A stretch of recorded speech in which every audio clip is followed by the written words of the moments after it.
Hello, and welcome to another fully live Q&A episode of Hacking with Friends. My name is Kody Kinzie. I am live from Los Angeles and a little jet lagged. I slept 16 hours last night and I feel like I got hit in the head with a rock. But aside from that, I had an excellent C3 conference and a really fun New Year's in Berlin, which, by the way, very dangerous. I having lived in LA, I thought I'd seen a truly violent New Year's Eve, but the one in Berlin was really quite something to remember. So I am happy to be back in the United States and feeling a little bit safer. I saw a German guy fire a gun like down into the feet of a crowd of people, apparently loaded with blanks, but still never seen that in my life. So glad to be back in the United States. And yeah, I had a really, really fun conference. So hello to everybody. We're doing, let's just say we're doing Pacific time to give me a little bit of time to catch up. But yeah, I am happy to be back. I'm happy to see all of you. Hello, James. Hello, everyone else. I'm sure I will tweet or otherwise share a video of that Berlin German New Year. As I said, I've never seen anything like it, but it was really, really fun. So let me go through a little bit of what my European adventure was like, and also a little bit about Chaos Communication Congress, because it surprises me that most hackers have never heard of this, especially hackers in the US. May have heard of DEF CON. They may think that they know all the hacker conferences, but you probably actually just know the hacker conferences in the United States. So I got invited to this in 2019, which was the last time it happened because it's been down for COVID ever since. And I have to say, there were a lot of people wearing masks. I wore a mask the entire time and didn't feel, I just didn't want to get sick. I don't want to get sick. I don't want to smell farts. Everything kind of comes together and makes it so that I'm perfectly willing to wear a mask when I'm doing these very, very intense events that have lots of people. And it was cool. Nobody asked why. Like, people were just like, yeah, maybe you have a health condition, whatever. It's none of my business. At DEF CON, some people were like pissed that I was wearing a mask, and it was like none of their business. So that was kind of cool, because I feel like I probably have a lower chance of having gotten sick at this conference. And however you feel about all that, like everybody can agree that it sucks to be sick, especially after you've just had a great week. So yeah, this conference was super cool. Let me pull up some of what I can show. And when I say some of what I can show, I will say this conference has incredibly strict filming guidelines. So probably the hardest thing was managing to get anything at all, because you are not allowed to show any faces without permission. You need to ask everybody. So if you're taking a crowd shot, then that can be very, very difficult. I don't necessarily recommend doing that and then posting it somewhere. So, all right. So Chaos Communication Congress, the theme this year was unlocked. So what is this? Like, who goes to this? Well, this is a meeting of hackers, makers, security people, and also hardware hackers, especially. So one thing that I have to say that's a big difference between 37C3 and DEF CON is that it's kind of there's kind of a no sketchy, I don't want to say sketchy. How do I say this without cursing? There's a no rude, bad people policy at 37C3. So if you're somebody who likes to go in and rile people up and do stuff you're not supposed to disrupt the event, it doesn't really matter if you're a security person.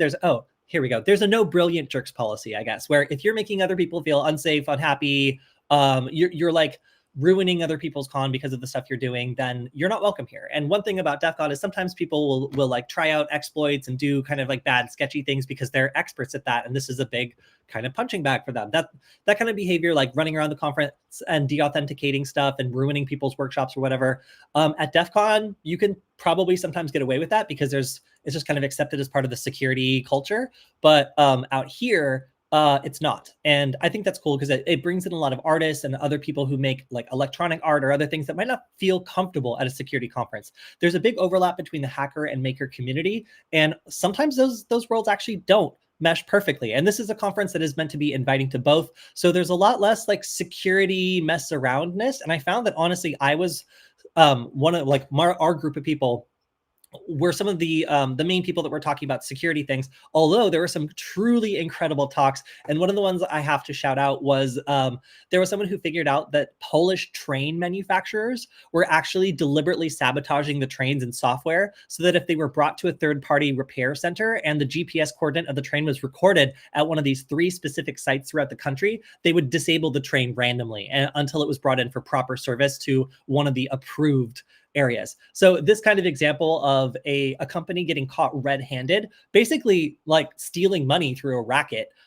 caused like a huge uproar. Like the train manufacturers were threatening to sue the researchers, and it was truly an interesting thing. So I would say that C3 is all about where culture and technology intersect, and that was it was really cool to see projects of this scale and people doing truly meaningful research from all around the world come together to present their stuff.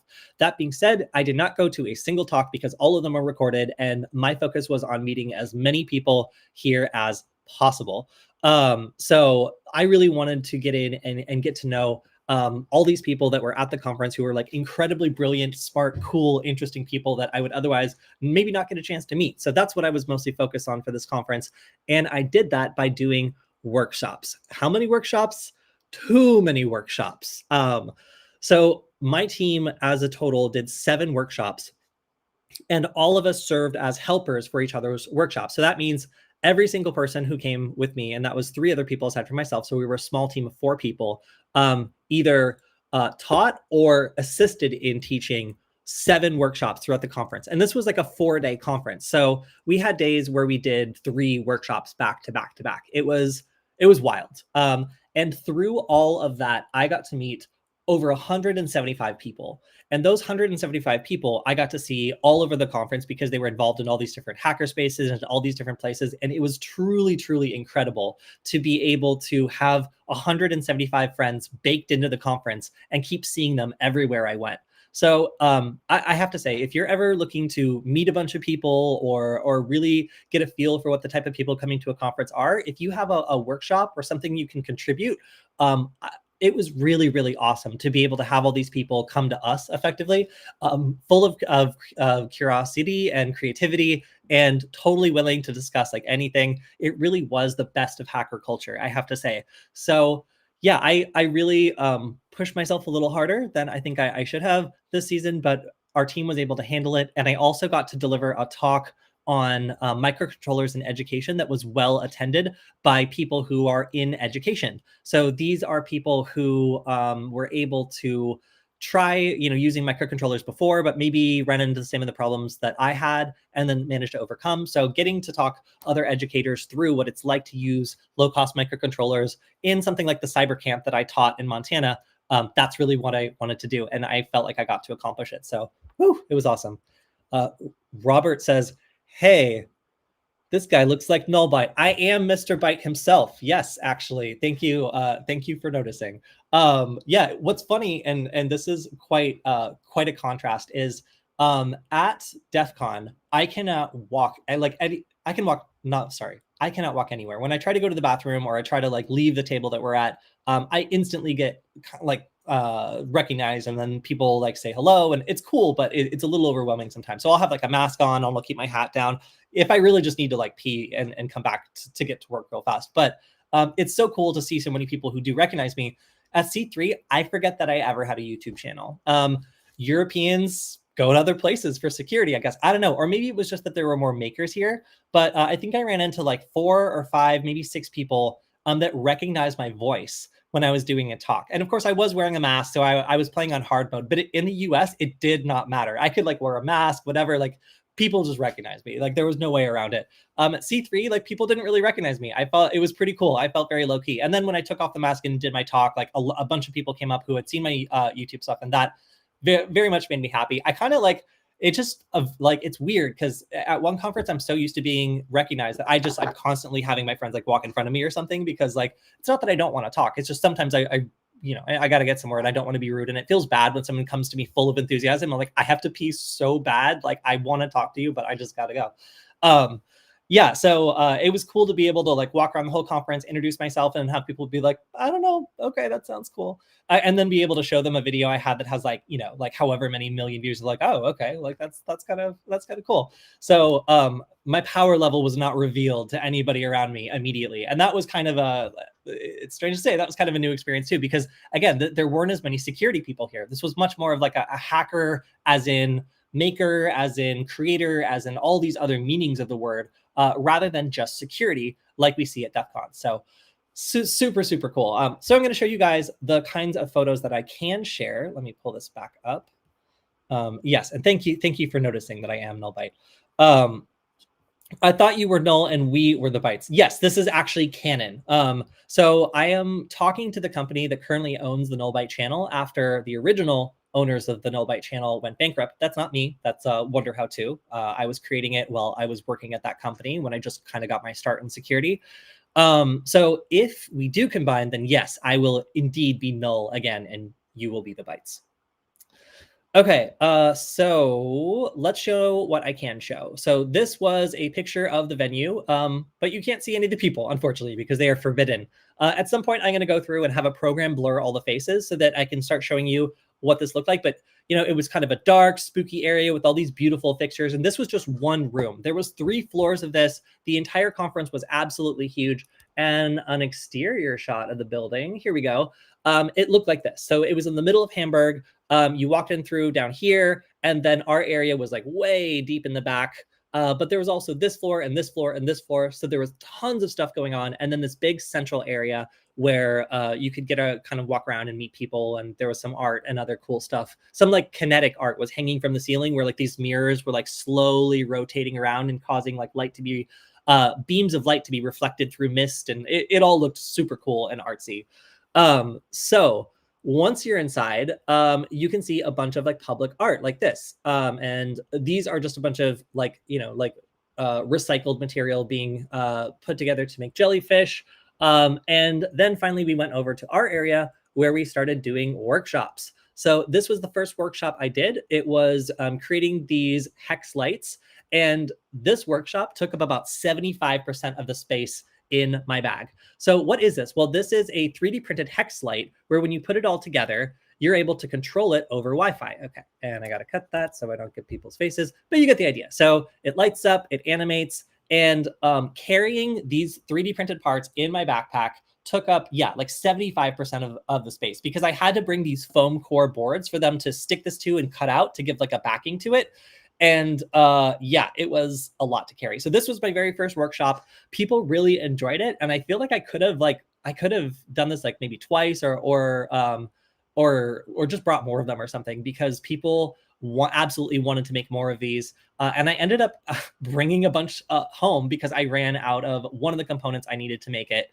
But yeah, so this workshop kind of grew out of the Lightbox workshop I did before. And if you think this is beautiful and you have access to a 3D printer, this is available on Thingiverse. So if you just look up hexagon lamp, I believe is the Thingiverse project, you can 3D print this yourself. And as you can see, I was just using a microcontroller. This is a D1 Mini to power everything. And you can connect to this and you can kind of see the interface right here on the side that lets you control it all over Wi-Fi. Yeah, so this was super cool. I have to say, I really, really enjoy how many people kind of made this their own. You can make a bunch of different shapes with this. And this was one of my favorite workshops to teach. So really enjoyed this. Absolutely worth doing again. So I also got to work with one of our new creators. This is Aria. Aria taught a couple of our workshops. One of them was on soldering together a Wi-Fi nugget. And then the second one was on CircuitPython and programming hardware. So that was really awesome. We also had our friend Brandon teach our how to solder Meow Mixer video or Meow Mixer workshop. And that is usually taught by Angelina. But Brandon got to step in this time, which was super cool because that was actually his first workshop he ever taught. And we had these Meow Mixer guides set up with these cute cat handouts that his girlfriend made actually. You'll also see the appearance of these Klub Matas. They are everywhere, and they were kind of the staple drink of this conference. And you can see what the finished result was. You get these cute cat-shaped birds where when you dial these knobs up or down, you can change the color like that, actually. So these were a huge hit. I felt like I could have done this class twice as well. But yeah, this was an open source project we created that was designed for anybody to be able to quickly make a customizable wearable prototype. Then we went to a burger place, and in Germany, this little tablet kind of pops out of the table, or at least at this restaurant in particular, and then you get a MyFair card in order to tap this and place your order. So I was able to clone this card with a flipper. So this was like a burger place. I was able to clone my burger card with my flipper and then like tap it and have it read it. So technically, I feel like I probably could have like figured out a way to like abuse the fact that if I scanned like enough burger cards, maybe I could have had my meal on someone else, or like clone the burger card and then reuse it, because it didn't seem like they were reflashing them. So yeah, pretty crazy. I'm not totally sure how all that works. I'd have to study it more, but I sense some sort of hacker opportunity with the burger cards for some of these restaurants in Germany, where like you get the card, you scan it on the tablet in order to identify yourself, and then you scan it on the exit in order to pay. Like if I was able to scan someone else's burger card and exit, if their meal was cheaper than mine, then I would theoretically be able to pay for their meal, which would be less, and they would have to pay for mine or something. So yes. Question, is everything I create open source? No, it's not. And I'll tell you why. Sometimes I prefer to release things under like a non-commercial clause, where it's open source for individuals or people who are not doing this for a profit, but it is not open source for like corporations and businesses that just want to recreate it, put it into their open source machine. And basically their business model is taking open source projects and scaling them bigger than the original creators can. So there's a number of different businesses that do this. And I have to say, like, they have a point. Like, they're choosing a license where it's perfectly legally allowable to do this. And if I don't want like a major corporation, for example, mass producing the Meow Mixer board, which I had to pay like $7,000 or $8,000 to prototype and get working and everything, then I'll instead have a non-commercial clause where someone walks up to me at a conference or contacts me and says, hey, I want to do this for a workshop. Even if you're using that workshop to raise money for like your cybersecurity club or your STEM club or something, I don't really mind. Like, that's not what bothers me. What bothers me is when like a business model that uses open source projects to turn a profit but doesn't contribute anything to the community, like rolls up on one of my projects and starts mass producing it and selling it for less than I can. So like, people have often asked me like, hey, is there a way I can contribute so you can make more content? And the answer is yes. Like, I've decided not to create a Patreon and instead decided to make these projects that are, I think, contribute some amount of value. And some of them are collaborations between me and other people where I'll just fund it and make sure and get like a dream project I want to make happen done. And some of them are things that I have done myself. And those are the kinds of contributions that I want to give to the community. And I don't necessarily want to be forced out of that space by like a corporation that finds my stuff and then wants to mass produce it and sell it for cheaper than me. Yes, Club Mata, also known as Hacker Browse, but Flora Mata is the one to go. Oh, yes. So at the club, at the conference, Club Mata is absolutely like the default drink, but Flora Mata, which is like a more, like, I would say a little bit sweeter kind of mata that tastes more flowery, is also delicious. And I haven't been able to find it outside the conference. So in Los Angeles, a couple, like a reasonable distance from me, 20 minutes or so, is a specialty beverage place where I can buy these Club Mata for $4 each. And if they were $2 at the conference, so it's quite a markup. But flower mata is not available. So you really, you got to be at the conference in order to get it if you're from the US. So day 2, it poured rain. And when I mean poured rain, it was like, I have never been this wet since I lived in the Pacific Northwest, like Portland. This was not like a little bit of rain. This was enough rain that like everything in my backpack, myself, my clothes, everything was completely soaked. It was horrible. I was damp all day from this, but that's what you get when you're in Germany. Day 3 of the conference, I got to see some of these really cool blinky beginner soldering, surface mount soldering badges, and these were tricky. It was easy to get them turned around, but they were super cute. And these are more art than they are obviously hacking, but I love how they use really creative and artistic PCB design principles, such as having like LEDs that are backwards so that they shine light into the PCB. And then when you use a material that's translucent, that can create effects like this, where you're able to make some really, really beautiful things by having LEDs shining through a translucent PCB. All right, here's a question. How would you recommend Collegiate InfoSec Club be creating opportunities for students to build InfoSec skill sets?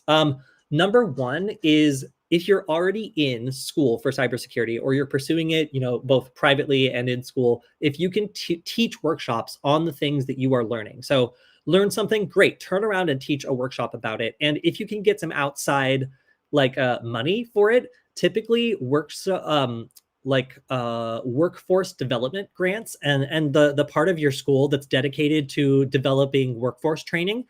Weirdly enough, when I was at Pasadena City College, like the number one giver of money to our cybersecurity and leadership club was the workforce development department. So of course we reached out to cybersecurity, STEM, and other types of grants, but they were a little bit more competitive. I found that nobody was really doing good workshops that were teaching useful skills for the workforce. And frankly, like I was surprised by the number of programs at the college that were willing to give for t-shirts, food, and other stuff. And here's my other piece of advice: provide food. If you can have a couple people that are just doing outreach to whoever needs to be outreach to, like the workforce development people, to get a budget for food for your workshops, people show up, stay longer, and are more interested if you provide food at your workshops. I have never seen I've almost never seen a better budget allocation for a cybersecurity or an InfoSec club than making sure that people are fed when they're there, because often people are taking time off from other very stressful studies or responsibilities to attend. And frankly, they're going to have to get dinner anyway. And if you can combine two things, then you'll find that people are much more likely to attend. It's just a fact. So yeah, provide food, do outreach to make sure you get a budget for your organization. And that can be, and also one very compelling thing is if you go to a school that is a nonprofit, like the actual legal entity of the school is a nonprofit, often contributions to a cybersecurity club or a student club can be written off by the business that does it as a nonprofit tax donation if your school's a nonprofit and willing to work with you to accept donations. So it's worth the conversation to see if you can basically use your school's nonprofit license to be able to make it more attractive for other organizations to donate to you. Because a lot of these organizations may have a certain budget for donations. And if you're able to show, hey, here's a picture of one of our workshops, you can clearly see people are attending because of the food, and be like, we're doing really great workshops. We would love like more of a budget for this, and we're already succeeding. Like we just need some help.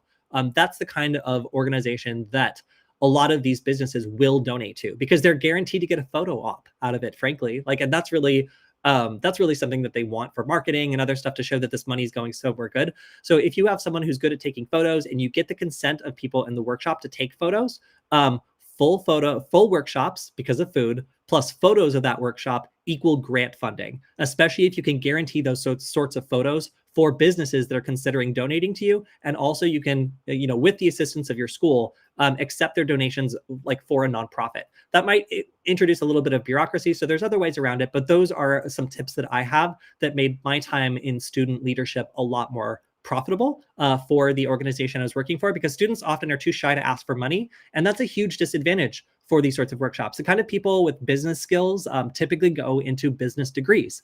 The kind of people who are computer people may not necessarily, or InfoSec people may not necessarily have good business backgrounds. And that's why, it's important not only to attract other people who are interested in leadership to your organization, who might not be a perfect fit for like, the STEM stuff, but if they like organizing workshops, they show up and they do their jobs, like it's worth including them and trying to find a way to make them feel rewarded within your organization. Because you're not looking for excellent programmers in a student organization. You're looking for people who are interested in leadership. So making that clear from a start tends to actually attract the right people.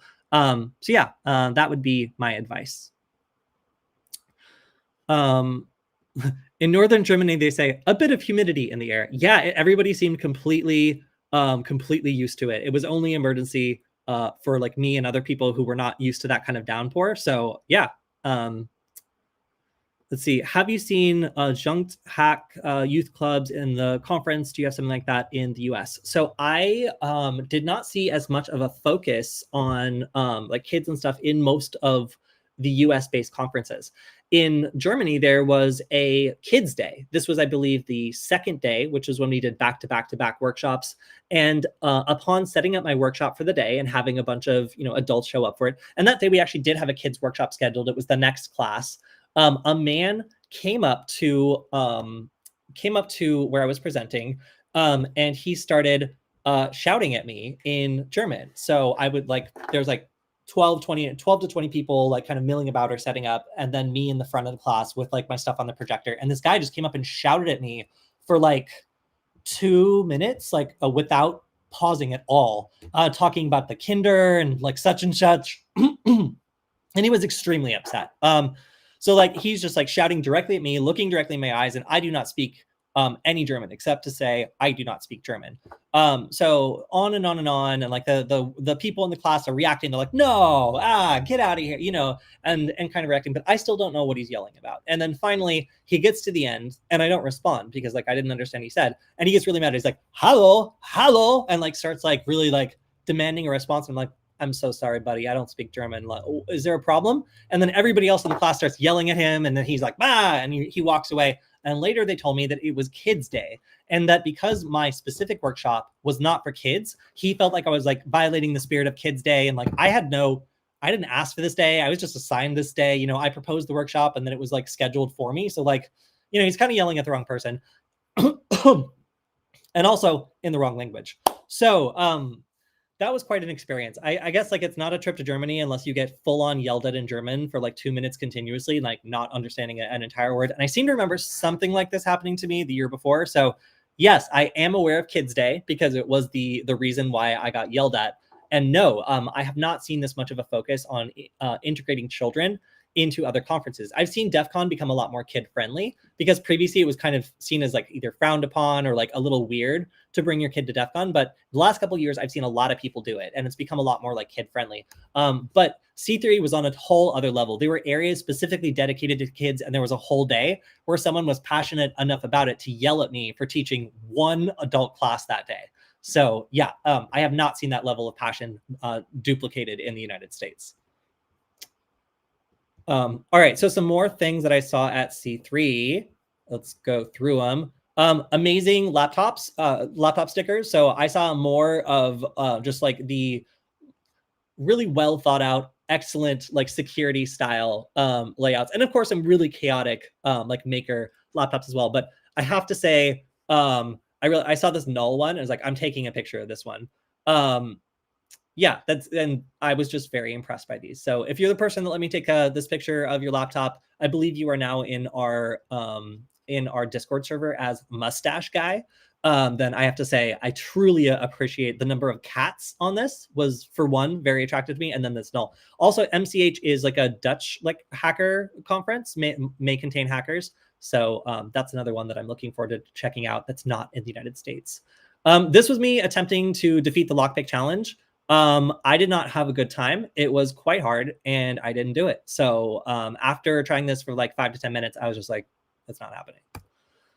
There was also this really cool wall that was under a black light. So people were taking fluorescent tape, and there's a lot of like sticker graffiti at DEF CON. This is a way that they managed to put up something that everybody was allowed to write on, give them tools that were, easy to take down and reset. And a lot of people went crazy with this and ended up making some cool stuff. There was also art everywhere. So this was one of my favorite pieces. But you can just expect to see like Blinky or Light Up or other like beautiful art all over the place at C3. It was just really cool. And this thing is huge. It's like twice as tall as I am. I was going down an escalator when I was taking this video. So you can tell this was a very, very large unicorn. This was our team at C3. I look a little surprised, but this was all of us. There was also Aria, who is not pictured here because it was like herding cats with our team. Everybody was off doing stuff. So imagine Aria here. But this was our team. We had a really good time. And there was a safety notice that said that cat ears were required for safety reasons. So we all made sure to comply with that directive.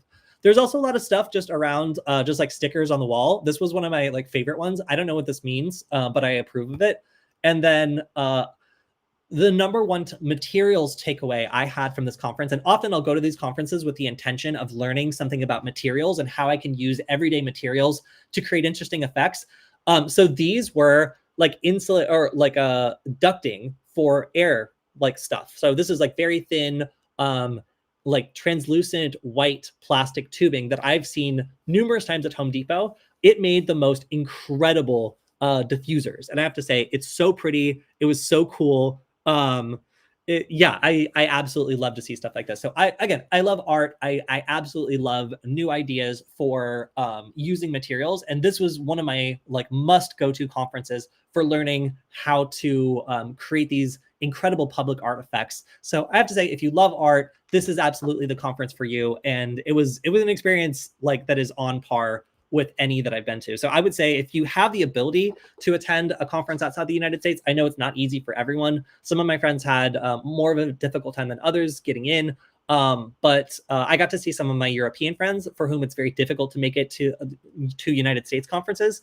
So yeah, I have to say this is absolutely worth checking out. There's something for everyone. If you're more of an artist than a hacker or a maker, it's really for everyone. The only thing that's not tolerated is like bad attitudes and people that are looking to make other people feel unsafe or who are being like super disruptive.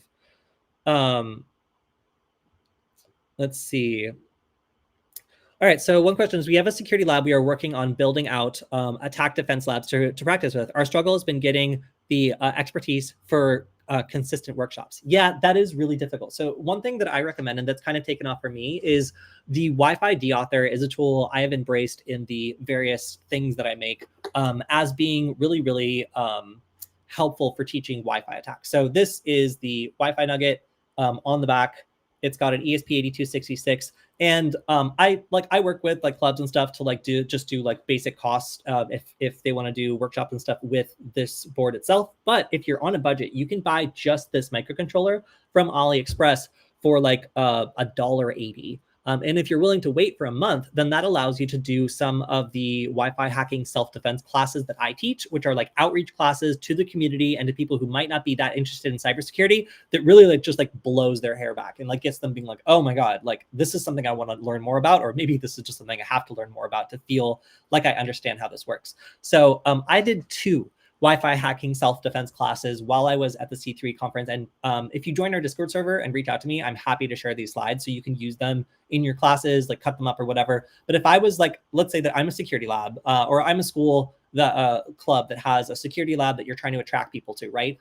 Wi-Fi self-defense classes and like hacker hunting classes where you can tell if you're being hacked. These were the 2 most, I'll do the German too. These were the 2 most useful like ways of teaching absolute beginners about a little bit about Wi-Fi hacking by using their phone, their smart device, as the actual target of this audit. So the way I've been teaching it is like, hey, like you're a beginner, we're going to show you why your phone is vulnerable to these Wi-Fi attacks, and we're actually going to teach you how to do them so you can make your device like less susceptible to these attacks, and so you can understand what it looks like if someone is hacking you. And we found we got all sorts of different people who are able to follow along. These classes like usually take, I would say like 2 hours is a pretty safe like window to do them.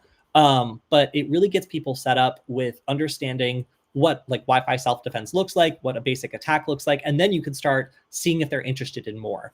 These classes do super, super well. And not everybody's going to stick around, but for every class, there's going to be, I would say like 30 to 40% of the students there are going to strongly identify with material, and they're going to come up to you afterwards and be like, when is your next event? How do I follow up with you? And you need to have an answer for all these questions. Like me, maintaining the interest of people who react very strongly to your workshops when you have successful workshops is your next challenge. So feel free to use some of my classes. Like if you want to do some of these Wi-Fi self-defense workshops, if you just want to throw in a slide, like giving us attribution, like that's not really all I ask. Like that would make me happy, but you don't have to.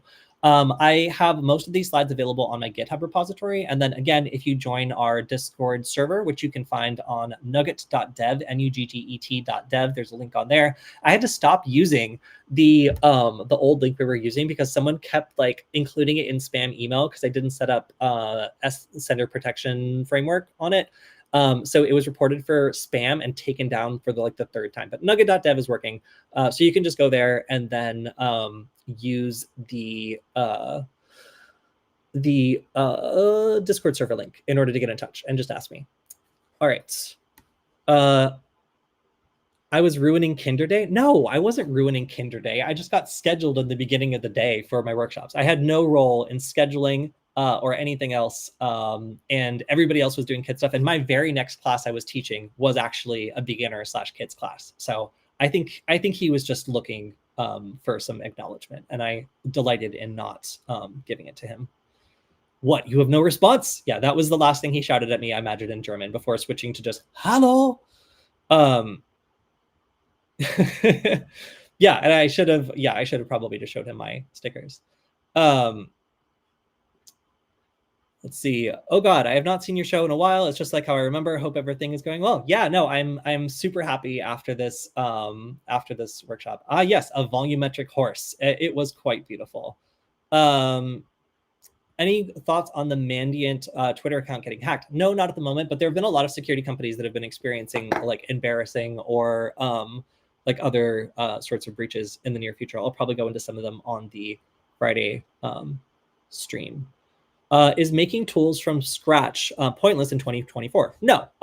I see cybersecurity tools that are interesting and unique all the time. And it's usually people applying lesson that they learned in an interesting way to make something easier, better, more useful. I find that a lot of tools merely make a process more convenient, useful, or integrated, and that's fine. Like a lot of iterations and a lot of contributions are just that. So is it worth it to build a new tool from scratch when there's another tool that does the same thing already? No, probably not. You should probably just learn how to use that tool or build on top of it if you're starting absolutely from scratch, and there's nothing truly wrong with it. But if you notice that there's a need that's not being met, then especially if you're making it like for yourself in order to solve a problem that you're having, you may find that other people in the community are having the same problem, and maybe it becomes really useful. So I'll give you an example of the most successful tool that I've ever seen. And this is something I bring up a lot to my friends as to like a model for what truly useful software is. So a friend of ours noticed that there was all sorts of bad teachers at our school that were making it difficult to actually get a good education. And everybody knew after like going to the school for a little bit who those bad teachers were. And they would try to give them like bad ratings on ratemyprofessor.com, but like beginners weren't smart enough to check their schedules, or it took too much time to verify like which teachers were bad and which were good. And as a result, they would have some just totally stinky classes with like the worst professors, and it would make it difficult to achieve a good grade. So one of my I think that my vice president of my leadership and technology class made a add-on application. It was just an extension for I think Firefox and Chrome that would integrate Rate My Professor ratings onto the course schedule. So you could see when a course schedule was proposed, what the Rate My Professor rating was for each one of those teachers. And it went viral. Everybody was using it. If you went to Pasadena City College, you were using this thing. And like it used some fast and dirty ways of like scraping and whatever else to get that information. So it was probably something that could not really be turned into like a real product or something, but it was incredibly useful. And it was a very simple tool that he just used what he learned in school to build and then just release for anybody to use. And it ended up making so many people's lives that much more like informed that their experience at our school was dramatically improved. So if you're building the tools from scratch, it doesn't need to be like something crazy. It can just be something that combines two other tools and makes a certain process more useful. So don't feel like everything's already been built. That tool was made like pretty recently, and it still continues to be useful for people who go to the school.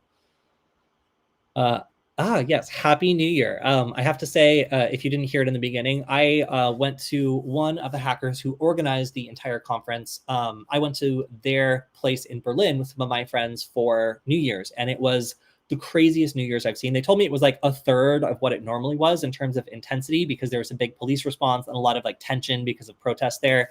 But I saw people firing guns into crowds with blanks, apparently. I saw people firing automatic weapons with blanks into the air. And then I distinctly heard a couple shots that were not blanks, because you could hear the supersonic like crack of the bullet going, which is like it sounds very different from the blanks being fired. So it was like mostly blanks, some not.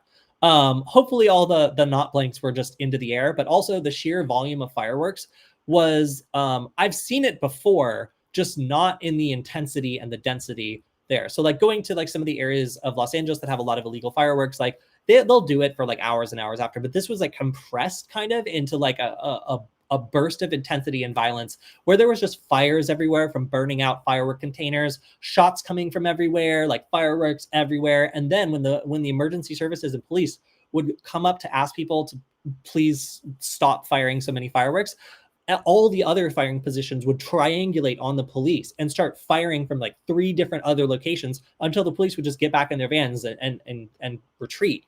I saw fireworks fired directly into apartments. So if your window was open or if you were on your balcony, a firework would bounce off the building and then get trapped in the apartment area and then explode and send like plants and like other stuff from the balcony down onto the street.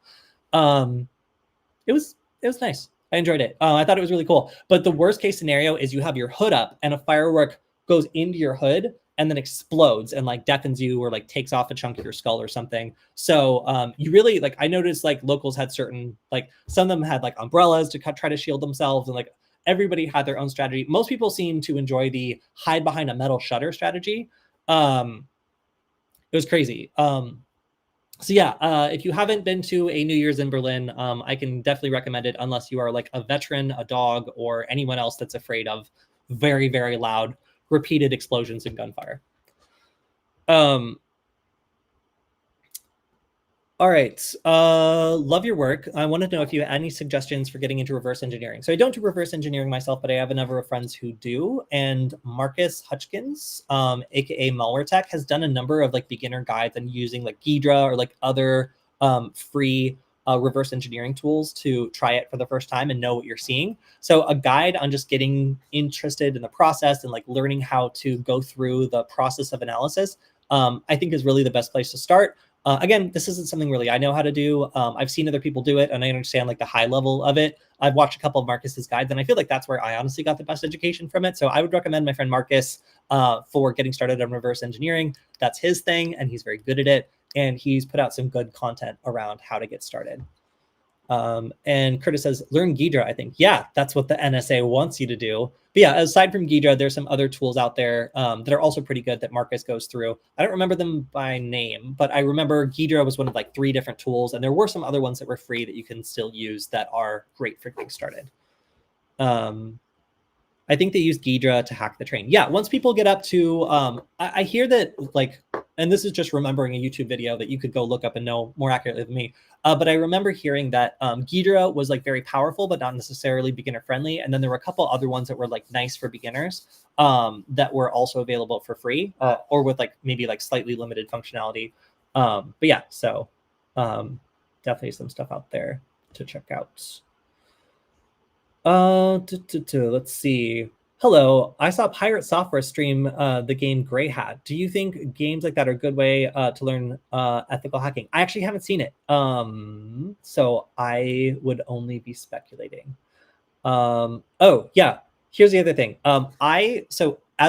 I live in Montana where like people go shooting sometimes, and like I know a lot about that. So like being like aware of like basic firearm safety, like watching people point guns at each other's feet and like pull the trigger with blanks, like made me wince because I found the blanks the next day and they look quite different from American blanks. So most American blanks are like a cartridge that's longer, it's all brass, and then it's crimped close at the end. And that's it. Like it's just a regular cartridge with gunpowder and such.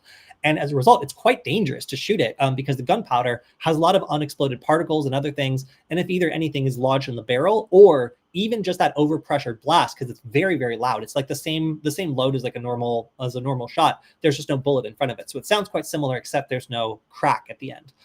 So American style blanks will absolutely kill someone. From about 4 to 5 feet in, they will either cause severe damage or kill someone. And beyond that, there was we still saw like significant amounts of like penetration from like a sheet of paper of just like particles and other things from a blank. So watching how close people were to like shooting at each other with these blanks in Germany, I was just like, oh my God, like as an American that's like pretty comfortable around this sort of thing, and having seen how serious people are about like gun safety here, watching like people pull out their like sometimes legal, sometimes illegal like weapons and just fire them into crowds was like wild. It was wild to see. I've never seen that in my life, but I'm pretty sure that they're still bad for you to have fired at you, because the German ones, as I said, look a little different. They had a plastic gasket on the inside, and I suspect that they probably had less propellant in there to make them slightly safer, but they still had a lot of muzzle blast and seemed like they would hurt very bad. So if you ever want to see what a blank does to a person, go ahead and point that like right next to a watermelon, and then like maybe put on a poncho, and you'll probably see why it's not good to shoot blanks at people. Did you go deaf? No, I didn't. I'm already partially deaf from back when I lived in Oregon, and I did an entire day of shotgun training without ear protection. So this ear right here, because that's the side that you kind of tilt towards, that ear has about 25% less hearing already. So I think that most of the damage from the explosions just went into that range that was already gone. So I managed to enjoy the New Year's in Germany with about the same amount of hearing damage as I already had. But thank you for asking. I appreciate that. let's see. I'm trying to see if there's anything else I really. Oh, yes. Okay. So some more things to share. I know I've already mentioned that Club Mata is the kind of like hacker fuel at the conference. That's not entirely the complete case. Aside from the Club Mata, which you see here, there's another one, and that is Stroop Waffles. And these are usually, if there's like a Dutch person on your team, I got to see some of the Dutch people that I hung out with and got to work with on the first C3 conference. So these were people who were actually collaborating, and I was working with them as well on the Bill badge, which was back this year. So this was like an IR badge that allowed you to play like an infrared game, like a tag game at the conference. And theirs was priced like incredibly cheap. That was cool because I like that so much that I made my own version of the Bill badge as a Nugget add-on for the for DEF CON. And they were just like, wow, your badge was so expensive. I'm like, yeah, but like ours like actually had like a full microcontroller running on it. We included like a Nugget, but theirs was literally, I think, like between 5 and 10 euro. So it was cool, like getting to see the original creators of this very successful project. I got to contribute to the first time that I went and see like how they upgraded and stuff, and also how they have a very different philosophy where like I'm trying to create something that people will continue to use after the conference, and they're just trying to make the lowest cost, like delightful, blinky, collaborative badge that really like literally is not useful after you go back from the conference, because like it only can trigger other badges. It doesn't really have any like you can't like reprogram it to like attack stuff. So two completely different design philosophies, but the same like attraction, where like people at the conference learn that there's this like cool like laser tag badge they can try out. And then, you know, for one, the point of buying it is when you get home, you can use it to control remote controls and also do all these other like cool and interesting educational activities. Whereas the other one is, you know, it just costs so little that you don't care that it's basically disposable. So this is what powered it all, the Stroop Waffle. So if you haven't tried the Stroop Waffle, it is a piece of European hacker culture. And yeah, it was quite something. So I think that's most of what I was talking about this. Oh yes, and again, if you were in my particular class, I expressed solidarity with everybody who yelled at me, who yelled at the guy who was yelling at me, so that I didn't have to figure out what was going on until later. I was already stressed out enough. Oh, okay. So this is another thing I wanted to mention. So there were some people who were doing that pairing spamming attack. I think it's called sour apple or apple juice. And these attacks allow you to take a microcontroller or a flipper and just pop up all these really annoying pairing requests on all these different devices. And some people at the conference were doing it, you know, like I didn't get to see any because I don't use iOS devices for the most part, but a lot of people with iPhones were saying like how annoying it was that they kept seeing it over and over, and it made them unable to use their iPhone because it just kept popping up. So I was expecting this, you know, like I saw that this had just come out, and as soon as it was ported over to the flipper, I was like, all right, we're going to be seeing this one at the conference. But as soon as I got on the plane, you know, it was Christmas Day that I got on the plane, and I saw a pop-up request saying, like, this device is trying to pair. Do you want to pair with it? So somebody had just unboxed their Boys Quiet Comfort like earbuds, and they had just like powered them on for the very first time, and my phone recognized it before them. So I was just like, okay, well, this is probably just that spamming attack, but I'm just gonna attempt to connect to it, like just to see what happens. So I did, and for some reason, my phone I guess has my name stored in it. My phone's like pairing name is not my first name. It's Gaylord, which I think is great. But instead, it took my first name, Kody, and renamed their headphones Kody's Boys Quiet Comfort headset, and then connected to my phone. So I was able to play one of my favorite playlists, my Enemies to Lovers playlist, for a good half hour. And they just kind of at a certain point accepted it. The headphones didn't turn on. They just like rolled with it. And for a good like 20 to 30 minutes, like I was DJing all my favorite hits, and like it seems like we were in agreement. But then I was like, okay, there's no way that they're actually listening to this. Like, I don't think I've actually got someone who's willing to let me just DJ for them this entire flight. So I was like, maybe it's just in their bag. So I turned it up like as high as I could to see if I could hear it, and instantly they disconnected. So I was like, okay, well, they were listening, and now they don't trust me anymore. And rightfully so, you know, like I guess they probably, you know, are having trust issues at this point now that they've been letting a stranger just, you know, play music for them most of the flight. So at that point, I managed to get them back twice, but like, again, the trust was broken in a relationship at that point, and my anonymous flight partner finally figured out how to repair the devices and get them connected to their own headset at that point. So that was probably honestly one of my favorite parts of the conference. The fact that someone gave up and decided my music was good enough for like I don't know, like the better part of an hour. So yeah, if that was you, then I hope you enjoyed my funk playlist. It was mostly in Portuguese, but like I assume that it was good enough that you were willing to hang with it, and I deeply appreciate that. So that was pretty much it for the C3 conference. And now comes the part where I have to give a very sincere shout out. Varonis is the one that sent me to this conference. They supported me in doing my talk on microcontroller education, which was super, super popular amongst educators. And yeah, like one of my favorite parts about working for Varonis is like they trust me to know what kinds of things matter and how to stay on top of what's happening in the hacker community and then just in technology in general by sending me to these sorts of conferences. So I have to say, like of all the places I've worked, it's super cool that I get sent to some of the most intriguing conferences in the world and that I get to talk to all these people. I get to teach so many workshops that reach so many people, and I get to do these talks that are designed to make it easier for other educators to learn.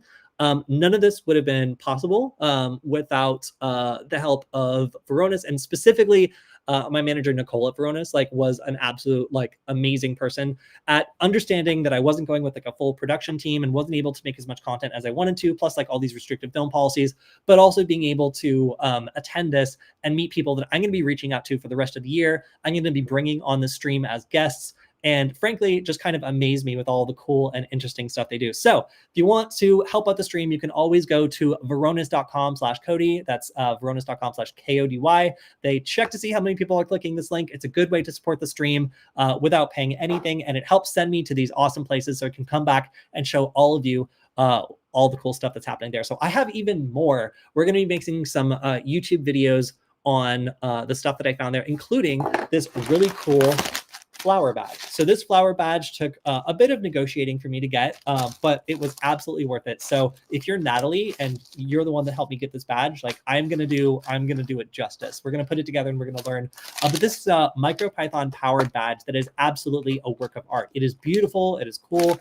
Some of the demos I saw on it really blew my mind. So yeah, I have to say, like the fact that I got to be there and meet all these incredible people absolutely made my year and gave me a lot to go on for the rest of the year. So thank you to Varonis for that. And thank you to all of you. It's only because so many of these people in our community have spoken out and said that they appreciate what I've been doing and that they like the stream and they want to see more content that we continue to get that. So all of you in the community have been a huge driving factor in everybody realizing that it's a good idea to keep doing this. So thank you all. Another year of producing the stream. It's been several years now, and our community has been growing bigger and bigger. I've been able to attract some incredibly talented people to working with us, which you can look forward to seeing on as guests and also as people that are making more content with us. So yeah, it's been awesome to be able to kind of ride this wave of engagement and get access to some of the smartest people I have ever met in my life. So yes, I will be posting slides in the Discord. I was attempting to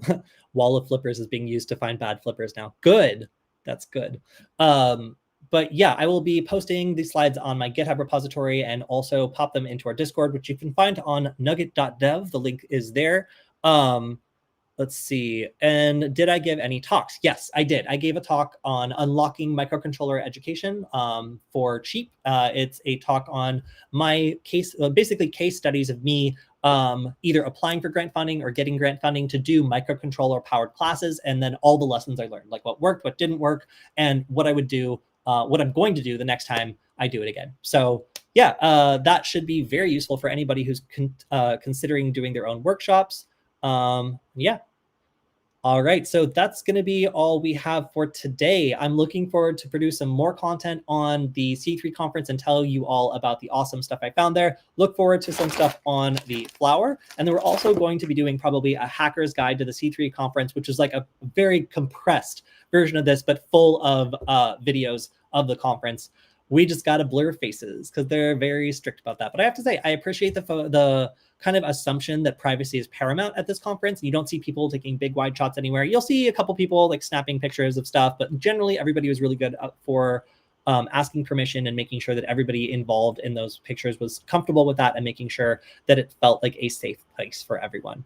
So, all right, everyone, I will see you all on Friday, where I will still be in Los Angeles talking about the security news of the week, and I will see you then. Goodbye.